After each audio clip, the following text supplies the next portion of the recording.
शांति। तो बाबा कहते हैं स्थूल संपत्ति के साथ अगर सर्व गुणों की संपत्ति, सर्व शक्तियों की संपत्ति और श्रेष्ठ संपन्न ज्ञान की संपत्ति नहीं है तो संतुष्टता सदा रह नहीं सकती। लेकिन आप सबके पास ये श्रेष्ठ संपत्तियां हैं।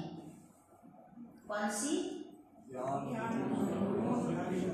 हाँ, ज्ञान, गुण, शक्तियां।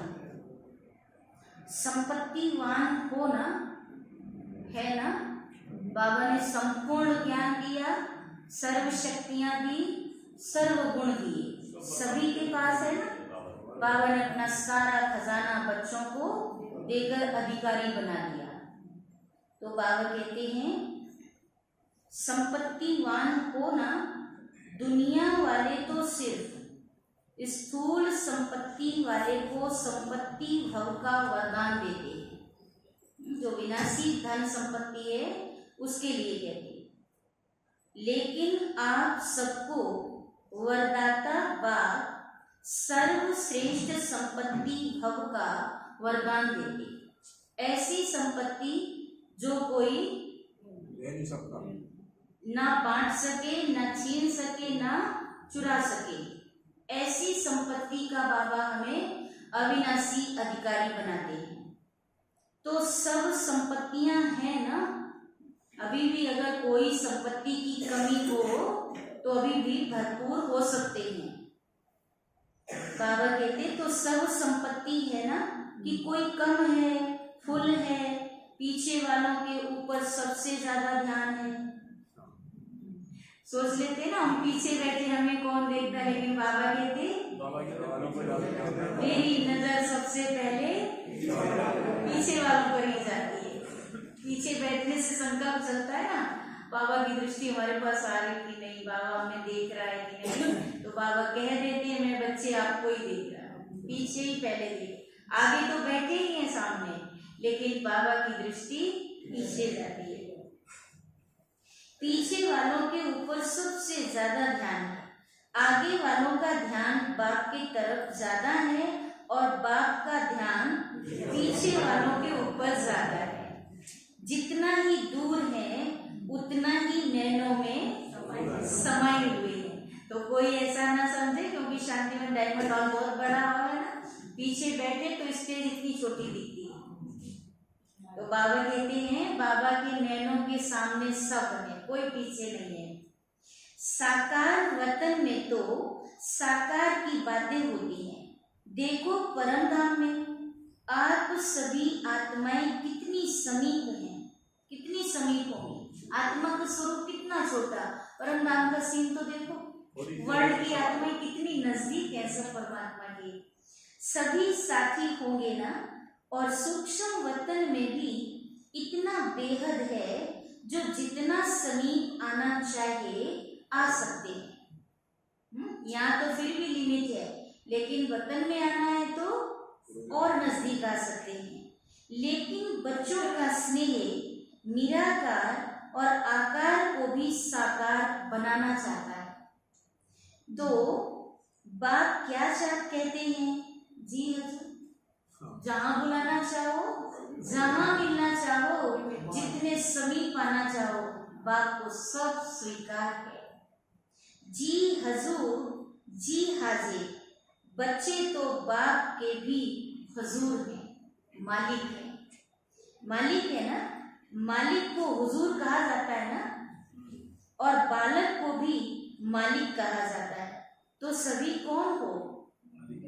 संतुष्ट मणिया, संबंध में भी संतुष्ट और संपत्ति में भी संतुष्ट। संबंध, संपत्ति और तीसरी होती है सेहत, तंदुरुस्ती। आप सभी तंदुरुस्त हो, ना कि बीमार हो। आत्मा सही है तो शरीर अपना सही चला, कोई दिक्कत। बोलो, बाबा पूछ रहे आप सब स्वस्थ हो या बीमार हो? सब स्वस्थ है? क्या प्रमाण है स्वस्थ है? गोपाल भाई क्लास में बैठे ना, सबसे बड़ा प्रूफ स्वस्थ है तभी तो यहाँ बैठे हैं, और जो बीमार है वो घर में। तो बाबा कहते हैं स्वस्थ हैं तभी यहाँ उपस्थित हैं। बाबा कहते हैं आप सभी तंदुरुस्त हो ना कि बीमार? आत्मा तो तंदुरुस्त है ना, शरीर में कोई किटकिट भी है और आत्मा शक्तिशाली है तो शरीर को खींच के यहाँ ले आए, है ना। उस बीमारी पर भी विजय प्राप्त करी। शरीर की कोई बात ही नहीं है, आत्मा सदा शक्तिशाली है। संगम पर श्रेष्ठ सेहत व तंदुरुस्ती है आत्मा की तंदुरुस्ती। इस समय के आत्मा की तंदुरुस्ती जन्म जन्म के शरीर की तंदुरुस्ती भी दिलाती है, लेकिन इस समय थोड़ा सा प्रकृति अपना रूप दिखाती है। प्रकृति तमो प्रधान है ना, मौसम ऐसा है। अभी देखो गर्मी का मौसम है तो कोल्ड का सीजन चल रहा है, फीवर का सीजन चल रहा है। तो बाबा कहते हैं प्रकृति का भी ऐसा सीजन है, अपना रूप दिखाती है। इसमें भी कोई बड़ी बात नहीं, ये भी एक कार्टून शो, प्रकृति भी अपना नाटक खेल रही है। तो सर्व प्राप्तियां हैं ना, संबंध भी है, संपत्ति भव भी है, सर्व संबंध भव भी है, और सदा तंदुरुस्त भव भी। बाबा ने सारे वरदान दे दिए। तीनों वरदान वरदाता बाप से मिले हुए हैं, तो वरदानों को समय पर कार्य में लगाओ। सिर्फ वरदान सुनकर खुश नहीं हो जाओ कि हाँ मुझे बहुत अच्छा वरदान मिला, या सिर्फ नोट करके नहीं रखो, लेकिन समय पर वरदान को काम में लगाने से वरदान कायम रहेंगे। जितना हम उसे यूज करेंगे, स्मृति में लाएंगे, उतना वो वरदान काम करेगा समय पर ना, यूज करेंगे तो। अगर लिख लिया, रख लिया, खुश हो गए तो नहीं, बाबा कहते उसे कार्य में लगाओ। अगर वरदानों को समय पर काम में नहीं लगाया तो वह वरदान फल नहीं देता। वरदान तो अविनाशी बाप का है, लेकिन वरदान को फलीभूत करना, उसे यूज करना, उसे प्रूफ करना है कि ये वरदान मिला, हमारी जीवन इन वरदानों से इतनी श्रेष्ठ बन गई। बीज तो है, लेकिन उससे फल कितना निकालते हो वह आपके हाथ में है। कोई सिर्फ वरदान के बीज को देखकर खुश होते रहते हैं, बहुत अच्छा बहुत अच्छा, लेकिन फलदायक बनाओ। बार बार स्मृति का पानी दो।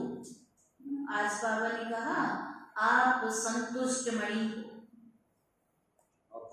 इसको बार बार स्मृति का पानी दो। मैं संतुष्ट मणि हूँ, संतुष्ट मणि हूँ, मुझे मेरे पास क्या है, क्या मिला है, वो याद दिलाओ। आज बाबा ने मुझे क्या क्या दिया, कौन कौन से अधिकार दिए हैं। बाबा कहते हैं बार बार स्मृति का पानी दो। अगर भूल जाएंगे तो उसे फलीभूत कैसे बनाएंगे। वरदान के स्वरूप में स्थित होने की धूप दो। जब वो स्मृति में आएगा तो स्वरूप में आएगा, अनुभव होगा, मैं ऐसी आत्मा हूँ, भरपूर आत्मा हूँ। फिर देखो वरदान सदा फलीभूत होता रहेगा और वरदानों को भी साथ में लाएगा। वरदानों के फल स्वरूप बन जाएंगे। तो आज के त्रिवरदान को फलीभूत करना और समय पर जरूर याद रखना। समय पर भूल जाते हैं, पीछे पड़ते रहते हो कि हाँ ये वरदान तो था ना। आज फेल पास का रिजल्ट भी है, कितना हमने मुरली स्टडी किया था, क्या क्या याद है, क्या आंसर दिया उसका। तो बाबा कहते हैं ये याद रखना, याद रख के करके भूल नहीं जाना, अरे ये क्वेश्चन तो याद था और किया ही नहीं। तो बाबा कहते ये वरदान तो था, बाबा से ये वरदान तो मिला था, पर समय पर स्मृति में नहीं था। वरदानों को जितना समय पर कार्य में लगाएंगे उतना वरदान और श्रेष्ठ स्वरूप दिखाता रहेगा। तो सभी को वरदान मिला है ना? सभी को मिला है ना? अच्छा, फिर बाबा ने याद प्यार दिया। आज अपने बुद्धि के तिजोरी में देखना, जब से बाबा के बने हैं कितने वरदान मिले, उन वरदानों को कितना प्रैक्टिकल स्वरूप बने हैं और कितने वरदान अभी भी किसी कोने में पड़े हुए, तो चेक करना। हाँ, जो बाबा कहते हैं उन्हें स्मृति में लाएंगे तो उन्हें फलीभूत करेंगे, उनका फल प्राप्त होगा। फिर बाबा ने याद प्यार दिया, चारों ओर के देश विदेश के सभी संतोषी आत्माओं। हाँ, समझ रहे ना बाबा किसको याद प्यार दे रहे? जो संतोषी आत्माएं हैं, सब बात में संतुष्ट हैं। संतुष्ट मणियों को, सर्व प्राप्ति संपन्न आत्माओं को, जिन्होंने भी याद पत्र कार्ड आज के दिवस के भी भेजे हैं, तो आज के विशेष दिवस की भी सर्व बच्चों को याद प्यार पदम गुणा स्वीकार हो। चाहे दूर बैठकर मन में दिल में मना रहे हैं, चाहे सम्मुख मना रहे हैं, कार्ड व पत्र सब पहले वतन में पहुंच जाए तो सभी के पत्र कार्ड और शुभ संकल्पों की याद। किसी ने नहीं भी लिखा, नहीं भेजा, संकल्प से बाबा को याद भेजी। शुभ भावनाओं की याद के रिटर्न में बाप दादा का विशेष याद प्यार और सर्व बालक सो मालिक बच्चों को नमस्ते। हम रूहानी बच्चों की रूहानी माता पिता बाप दादा को याद प्यार, गुड मॉर्निंग और नमस्ते नमस्ते नमस्ते। फिर दादियों से मुलाकात। सूक्ष्म इशारों की भाषा तो जानते हो ना? जैसे अव्यक्त बाप इशारों की ही भाषा जानते हैं। अव्यक्त वतन में तो नैनों की भाषा और इशारों की भाषा है। आवाज तो नहीं है, सूक्ष्म वतन में आवाज नहीं है, इशारों की और नैनों की भाषा। तो आप भी जानते हो ना, नैनों की भाषा जानते हो? बाबा के पास बैठते हैं तो क्या फील करते? बाबा के नैन चल रहे हैं, है ना? कुछ कह रहे हैं, वो आत्मा उन बातों को कैच करती है। नैनों की भाषा से बाबा बात करते हैं। साकार से सीखे हो ना, मुख की भाषा तो सुनी, अभी नैनों की भाषा। नैनों की भाषा बड़ी प्यारी है, आवाज से परे तो जाना ही है, फिर भी बाप जी हजूर तो करते ही हैं। अच्छा, अव्यक्त बाप दादा की पर्सनल मुलाकात। स्वयं और समय पर भरोसा नहीं, इसलिए दृढ़ संकल्प से कमजोरियों को निकाल दो। समय और स्वयं और समय पर भरोसा नहीं, इसलिए दृढ़ संकल्प से कमजोरियों को निकाल दो। सभी अपने को विश्व सेवाधारी अनुभव करते हो। विश्व सेवाधारी व विश्व कल्याणकारी वही बन सकता है। कौन कौन बन सकता है?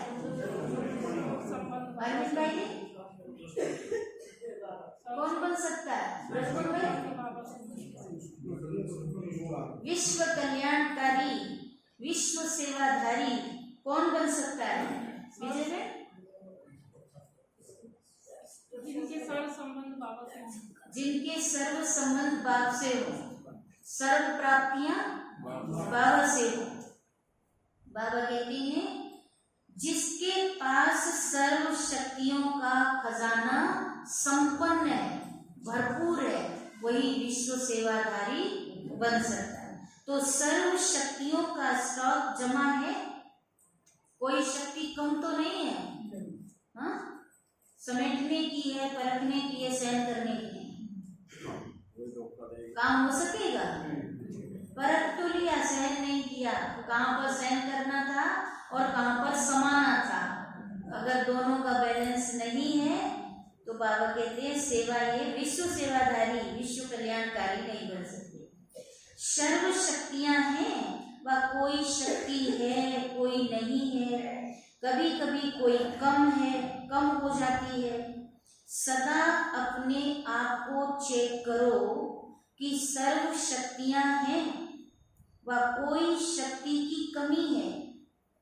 कभी कभी सप्ताह का बाबा के साथ रूह ज्ञान का प्रोग्राम बनाओ, पूरे सप्ताह में 7-8 जो शक्तियां हैं उनको बाबा से लो और अनुभव करो, फिर प्रयोग करो। ये शक्ति है मेरे पास आई है स्टॉक में। अगर कमी है तो उसके कारण को सोचो कि ये शक्ति मेरे पास क्यों नहीं है या कम है। क्योंकि कारण को समझेंगे तो निवारण कर सकेंगे। क्योंकि ये माया का नियम है कि जो कमजोरी आप में होगी उसी कमजोरी के द्वारा ही आपको माया जीत बनने नहीं देगी। तो वर्तमान समय भी समय प्रति समय माया उसी कमजोरी का लाभ लेगी। इसलिए अभी बाबा कहते हैं चेक करो, अगर कोई शक्ति नहीं है या कम है तो उसे अभी पूरा ले सकते हैं। आगे चलकर जब अंत समय आएगा तो भी वो कमजोरी धोखा दे देगी। उसी रूप से आएगा पेपर, उसी रूप से माया अपनी तरफ खींचेगी। तो ऐसे नहीं सोचना कि थोड़ी सी कमजोरी है, एक ही कमजोरी है, बाकी तो मैं सब में 100 विजयी हूँ, और ये एक ही छोटी सी बात यही आपको अंत में फेल कर देगा। बाकी तो बहुत अच्छा हूँ, बहुत अच्छी हूँ, एक कमजोरी भी धोखा दे देगी। सब बात में पक्के छोड़ छाड़ के आ जाते हैं, वो होता है ना, क्या करें, बहू तो जॉब में चली जाती है, वो हमें ही संभालना पड़ता है। आता है ना, हल्का अंश मात्र भी, एक सूक्ष्म रस्सी भी मुझे ऊपर से नीचे ले आई, सारी रस्सियां काट दी, बस एक रस्सी मुझे नीचे ले आई। इसलिए बाबा कहते हैं अभी चेक करो कौन सी कमी कमजोरी है। एक कमजोरी भी धोखा दे देगी, इसलिए कोई भी कमजोरी अपने अंदर रहने नहीं दो। अगर स्वयं नहीं मिटा सकते हो तो कोई का सहयोग हो, आपस में दो बैठ के योग करो, पुरुषार्थ करो, दोनों का चार्ट देखो, हमारा ये पुरुषार्थ आपका ये, दोनों की चेकिंग हो सकती है। तो बाबा कहते हैं जो शक्तिशाली आत्माएं हैं उनका सहयोग लो, विशेष योग का प्रयोग करो उस बात पर जो कमी कमजोरी है। किसी भी विधि से कमजोरी को मिटाना ही है, यह दृढ़ संकल्प करो। ये भी नहीं सोचो कि आगे चलकर हो जाएगा, जो भी ना हुआ वो आगे चलकर कैसे, बिना किए तो नहीं हो सकता ना। अभी से निकाल दो, क्योंकि स्वयं पर और समय पर कोई भरोसा नहीं। आज समय कितना नाजुक है ना। न्यूज देखा किसने? न्यूज देखा? अच्छा, न्यूज नहीं देखा। यूपी में हर स्टेट में धारा लग गई है, 144 धारा लग गई है। इसलिए समय का कोई भरोसा नहीं है, हमें अभी परफेक्ट बनना है। अगर कोई कमजोरी रह गई अंदर उसे अभी निकालना, दृढ़ता का संकल्प से, दृढ़ता के संकल्प से अपने आप को चेक करके उन कमजोरियों को दूर करना। क्यों लगी ये धारा मालूम है? हाँ, जो बहुत बड़ा मास्टर माइंडेड था, आतंकवाद था, उनको उन दोनों भाइयों का काउंटर किया। इससे पूरा यूपी 144 धारा लगी है। अब देखो इतने बड़े बड़े कांड होते जाएंगे जो इसको अंत की ओर ले जाने के निमित्त हैं, उन सबके तो मन में आएगा हमें क्या करना है, तो हमारे पास समय तो है ही नहीं। इसलिए बाबा समय प्रति समय हम बच्चों को सावधान करते हैं, समय पर आज की डेट में बिल्कुल भरोसा नहीं है, कब कुछ भी हो सकता है किसी पर भी। इसलिए बाबा कहते हैं भरोसा नहीं, ऐसे नहीं सोचो कि आगे चलकर ये करेंगे, ये हो जाएगा, नहीं। आपका स्लोगन है, हमारा स्लोगन है, याद है ना, आज बाबा ने कहा वरदान रख तो नहीं लिया, लिख तो नहीं लिया, उसे यूज करना, अभी नहीं तो कभी नहीं, ये प्रैक्टिकल करना है। तो जो करना है वो अभी करना है, क्योंकि बाप समान, बाप संपन्न है और आपका बाप से प्यार है, तो आपको बाप जैसा बनना ही है। तो बाप जैसा बनना ही प्यार का प्रैक्टिकल स्वरूप है।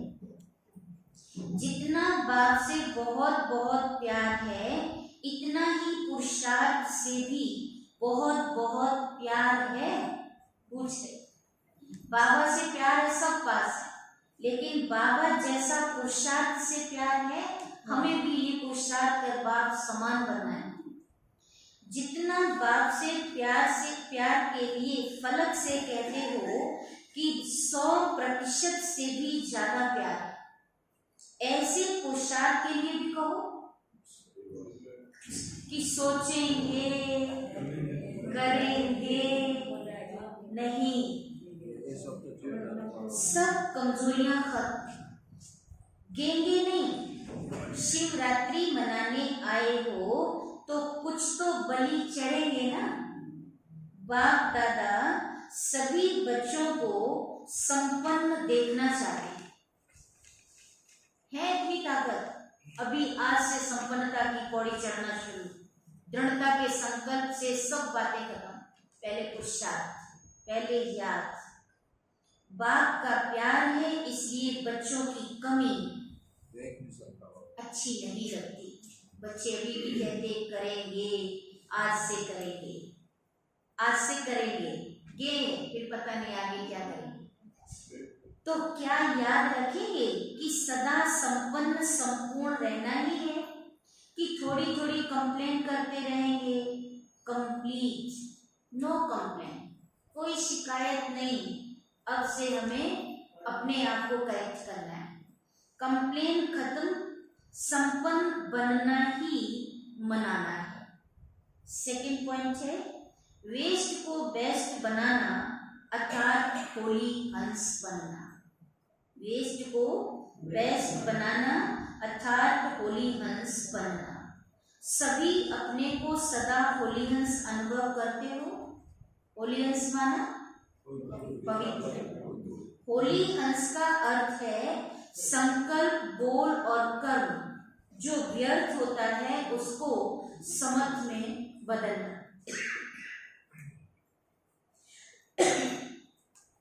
उसको समर्थ में बदलना, क्योंकि व्यर्थ जैसे पत्थर होता है, व्यर्थ जैसे पत्थर होता है, पत्थर की वैल्यू नहीं, रत्न की वैल्यू होती है। तो व्यर्थ को समाप्त करना अर्थात होली हंस बनना।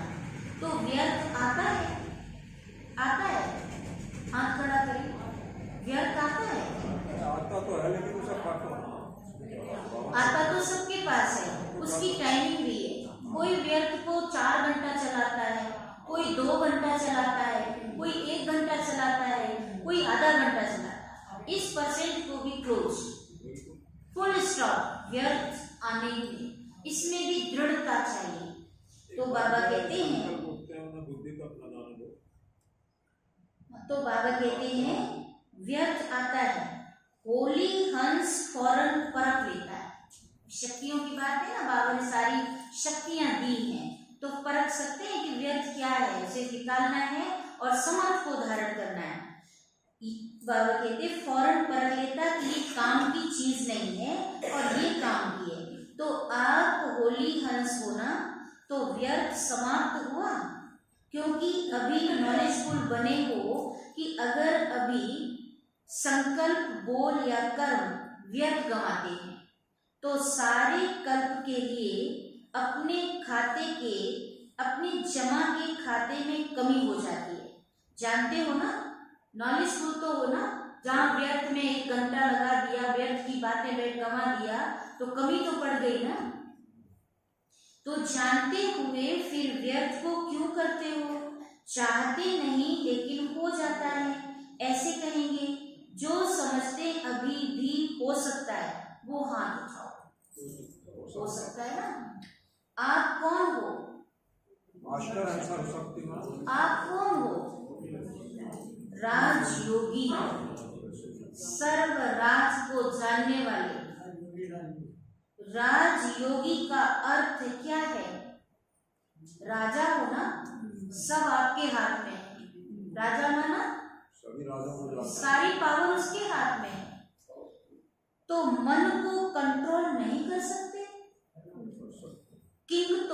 किंग में तो रूलिंग पावर होती है ना, राजा में ये रूल सारे नियम कंट्रोल करने की पावर होती है ना, तो आप में रूलिंग पावर नहीं है। अमृत वेले और फिर सारे दिन में बीच बीच में अपना ऑक्यूपेशन याद करो। मैं कौन? 2 ही बातें ना, मैं कौन और मेरा कौन। क्योंकि काम करते करते यह स्मृति मर्ज हो जाती कि मैं राजयोगी, भूल जाता है। इसलिए इमर्ज करो, ये नियम बनाओ। ऐसे नहीं समझो कि हम तो हैं ही राजयोगी, लेकिन राजयोगी की सीट पर सेट होकर रहो, नहीं तो चलते चलते कर्म में बिजी होने के कारण योग भूल जाता है, सिर्फ कर्म ही रह जाता है। लेकिन आप कर्म योगी कंबाइंड हो, कर्म और योग कंबाइंड है, कर्म में भी योग है। ऐसे नहीं कर्म से फुर्सत पाए तब योग करेंगे, योग करते करते कर्म योगी बन गए। योग में बाबा याद है, कर्म भी याद है, तो कर्म भी कर रहे और बाबा भी, हाथ से कर्म हो रहा और बुद्धि बाबा की याद में। योगी सदा ही रूलिंग पावर, कंट्रोलिंग पावर में रहे। फिर राजयोगी डबल पावर वाले कभी भी व्यर्थ सोच नहीं सकते। तो अभी कभी नहीं कहना, सोचना भी नहीं कि राजयोगी वेस्ट कर सकते हैं।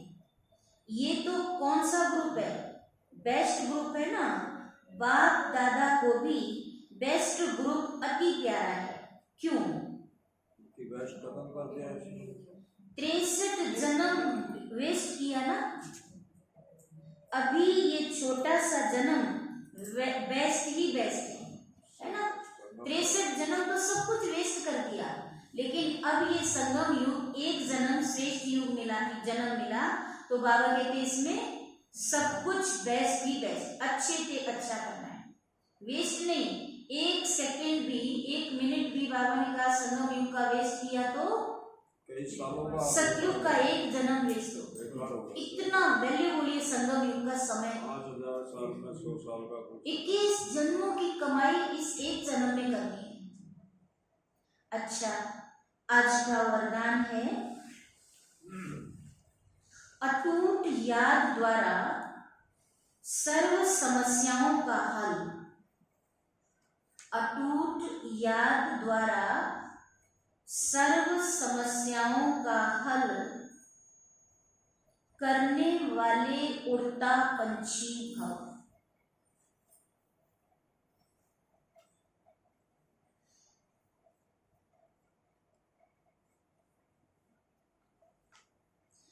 बाबा कहते, जब ये अनुभव हो जाता है कि मेरा बाबा है,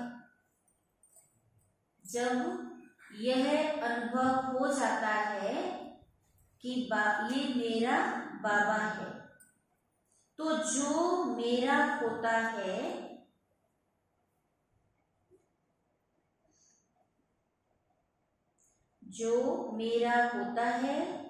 वह स्वतः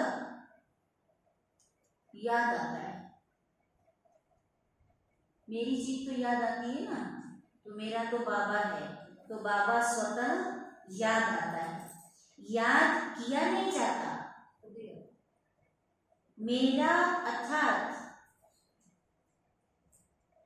याद किया नहीं जाता है। मेरा अर्थात अधिकार प्राप्त हो जाना। अधिकार प्राप्त हो जाना। मेरा बाबा और मेरा बाबा और मैं बाबा, इसी को कहा जाता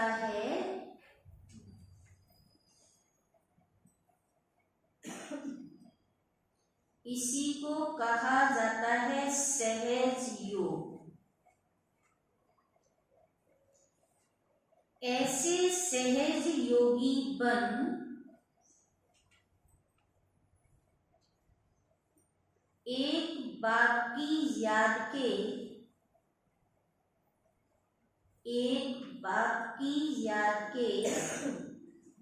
लगन में मगन रहते हुए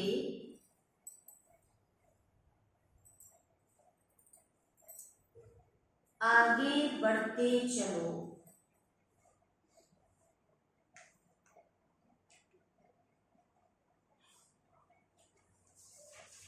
यह अटूट याद ही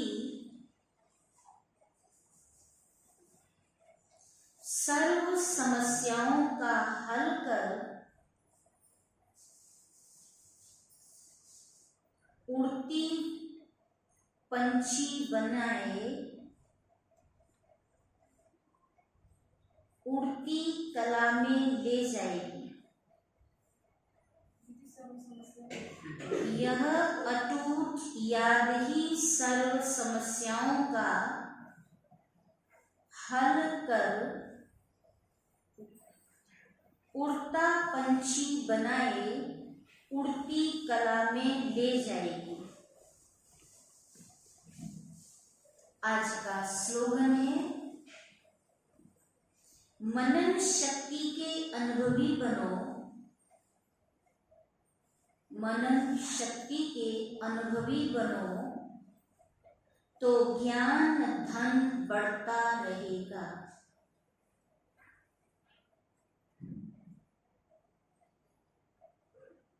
आज ये सूचना है, आज मास का तीसरा रविवार है। सभी राजयोगी तपस्वी भाई बहने साय 6:30 बजे से 7:30 बजे तक विशेष योग अभ्यास के समय अपने आकारी फरिश्ते स्वरूप में स्थित हो विश्व परिक्रमा करते हुए प्रकृति सहित सर्व आत्माओं को लाइट माइट देने की सेवा करें। आएंगे सभी। शाम को 6:30 बजे सभी को आना है। अपना इस स्वमान को धारण कर ग्लोब पर सारे विश्व की आत्माओं को ईश्वरीय ज्ञान और शक्ति देने की यह सेवा करनी है। आज का अव्यक्त इशारा है, संपन्न बनना अर्थात अपनी अंतिम फरिश्ते जीवन की मंजिल पर पहुंचना। फरिश्ता जीवन की मंजिल पर पहुंचना। जितना जितना इस समय मंजिल के नजदीक आते जाएंगे उतना सब तरफ से न्यारे और बाप के प्यारे बनते जाएंगे।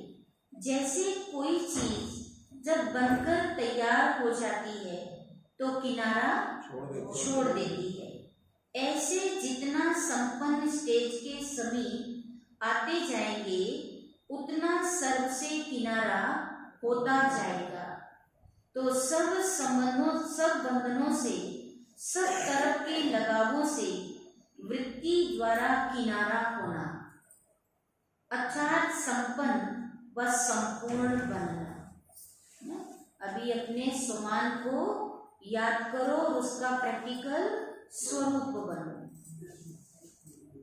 अच्छा, आज हमने 2 तारीख अव्यक्त मुरली का एग्जाम दिया था।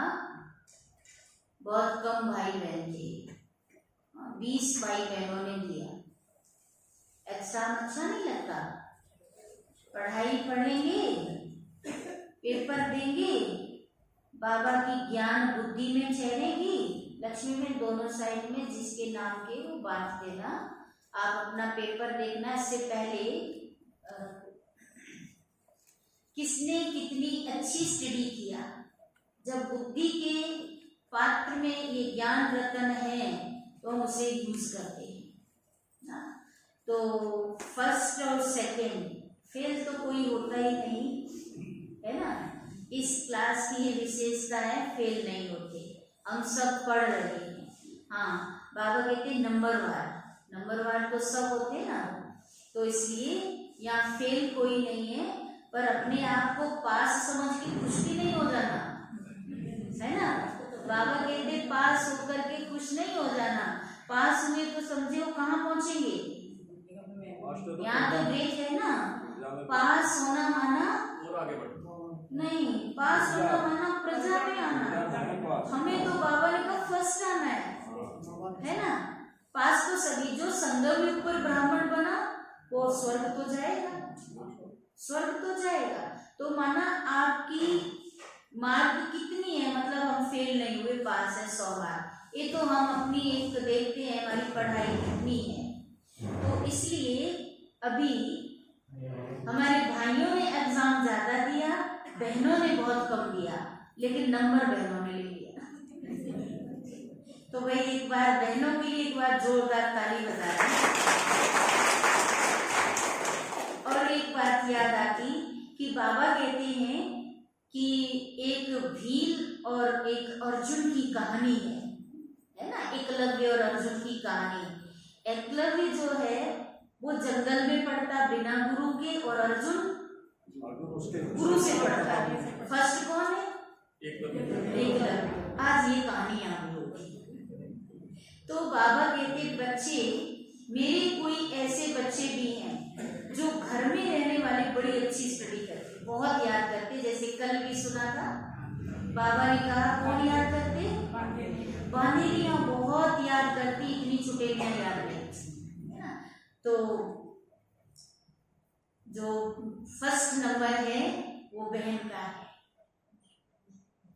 ज्योति बहन खड़ी हो जाए, एक बार जोरदार ताली बजाएं। आपका पेपर बहुत अच्छा रहा, आप फर्स्ट हैं। 100 में 100, डबल ताली, जोरदार ताली। 100 में 100 देखते हैं। 2 दिन आते क्लास में, समय नहीं मिलता, कुछ बंधन भी है, युगल तो आते नहीं, कभी कभी सहयोगी कभी कभी विरोधी हो जाते हैं, तो थोड़ा सा बंधन होता। फिर भी बाबा के ऊपर कितना अटेंशन है ना।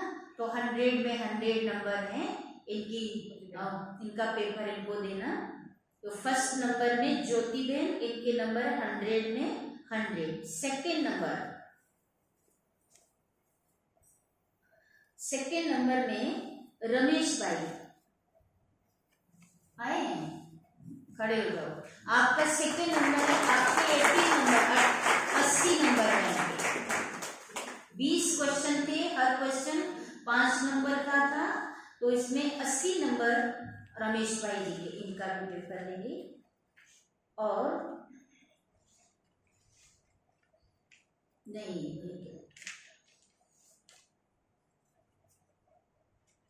रमेश भाई का सेकंड 3rd नंबर है।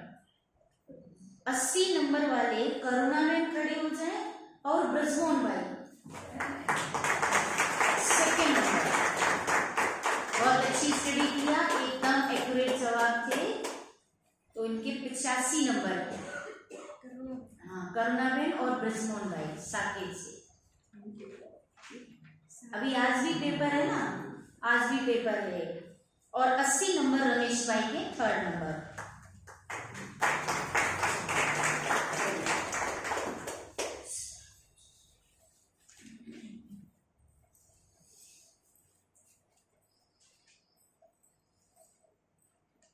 अरविंद भाई और विजय लक्ष्मी बहन, आप खड़े हो जाएं।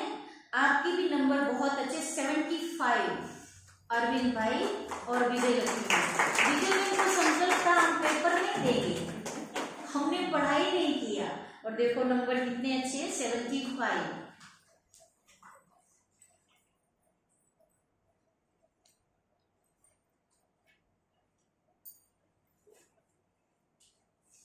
अंजना बहन और ब्रजपाल भाई और रेखा बहन,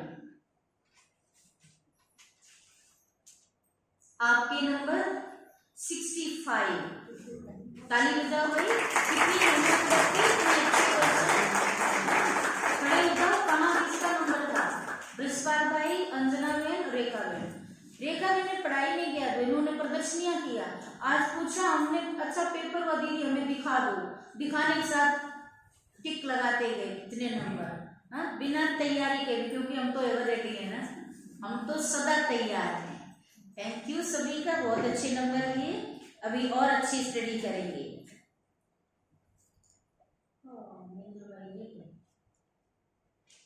महेंद्र भाई आप खड़े हो, आपने कहा था हम फर्स्ट लेंगे, सेकंड कैसे लेंगे? आप खड़े हो गए। आपके भी बहुत अच्छे नंबर है, लक्ष्य रखा है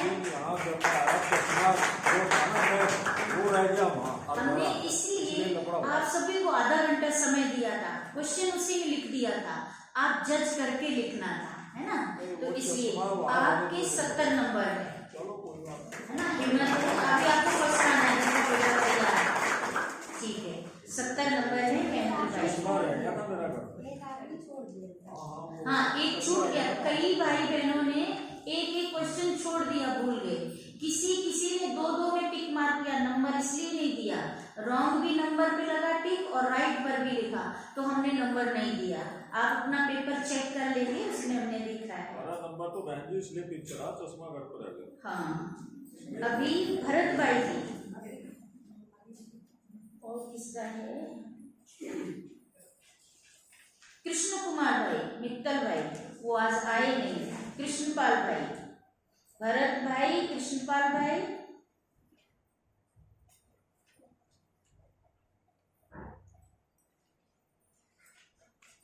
भरत भाई, हाँ आपका भी 55 नंबर है।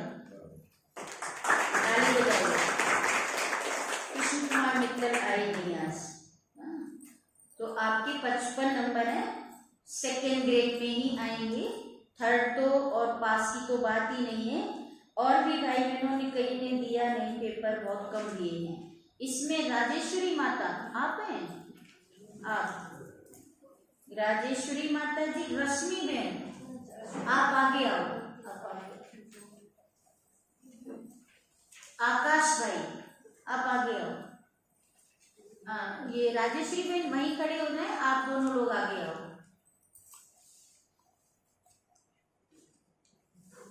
आकाश भाई ने भी कहा हम पेपर नहीं देंगे, मुरली नहीं पढ़ते। अभी आप बाबा के आगे आओ, आगे इधर खड़े। आप बहुत बाबा के नए बच्चे हैं, पहला एग्जाम है, ऐसे घूम के खड़े हो, इधर ऐसे करके। ये लोग पेपर देने की इतनी उत्सुकता थी। लक्ष्मी बहन ने तो बोला, रश्मि बहन, आकाश भाई यहाँ मना कर रहे थे, अभी नए यहाँ कितने महीने हो गए?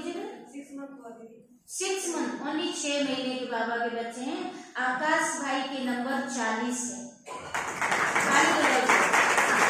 ऐसे लास्ट को फास्ट जाने वाले बनना है, हिम्मत तो कभी नहीं हारना, क्योंकि मदद देने वाला खुदा हमारे साथ खड़ा है ना। तो आकाश भाई के 40 नंबर हैं और रश्मि बहन के 35 नंबर हैं, राजेश्वरी बहन के भी 35 नंबर हैं। अभी कोई रह तो नहीं गए? सोमपाल भाई, हाँ सोमपाल भाई आज आए नहीं ना।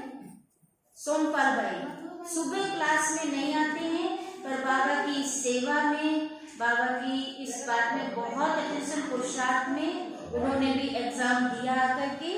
तो सोमपाल भाई के भी 25 नंबर। देखो हिम्मत रखी ना, क्लास में बैठे वालों ने हिम्मत नहीं रखी, वो नहीं आते, बोलते एग्जाम जरूर देंगे। देना चाहिए अपने आप में। आपका ये पेपर लेने से हमारी कमी कमजोरियों का हमें पता चलता है। तो नेक्स्ट अभी आज 9 तारीख की मुरली की तैयारी जो करके आए वही पेपर देंगे हमने, क्योंकि जो नहीं देते हैं तो हमने कम पेपर छपवाई है। बहने हाथ खड़ा करें, कितने कौन देने वाले हैं? 3 3 6 7 8 9 10 बहने हैं। ठीक है, हो जाए भाई। हाँ हो जाए भाई, भी बहुत कम है। क्यों घसीटा भाई आप नहीं दे रहे? जो लिखने वाले हैं उनको देना चाहिए। पढ़ते पढ़ते बाबा टच करता है कि क्या आंसर है। अच्छा सोमलता बहन, मधु बहन ने पेपर दिया पर आंसर में टिक नहीं लगाया। लगाना चाहिए, जिससे अपने आप को चेकिंग होती है ना, देना चाहिए। हाँ क्या बोला रमेश भाई? नहीं आप रखिए, मेरे पास लिस्ट है ना। हाँ अभी जो आज जो 2 तारीख के पेपर में फर्स्ट हुए वो मंथ की लास्ट में देखेंगे। हाँ मैंने लिस्ट तब निकलेगी। ठीक है, तो अभी 9 तारीख की मुरली का एग्जाम है। जैसे हमें कोई शब्द लिखना है और हमें ठीक से उसकी स्पेलिंग नहीं आ रही तो लिखकर कहाँ देखें? चेक करने के लिए जी स्पेलिंग चेक कर लिखने के लिए इस पर तो नहीं लिख सकते, तो दूसरे पर लिख के दे सकते हैं। हाँ वो कर सकते हैं।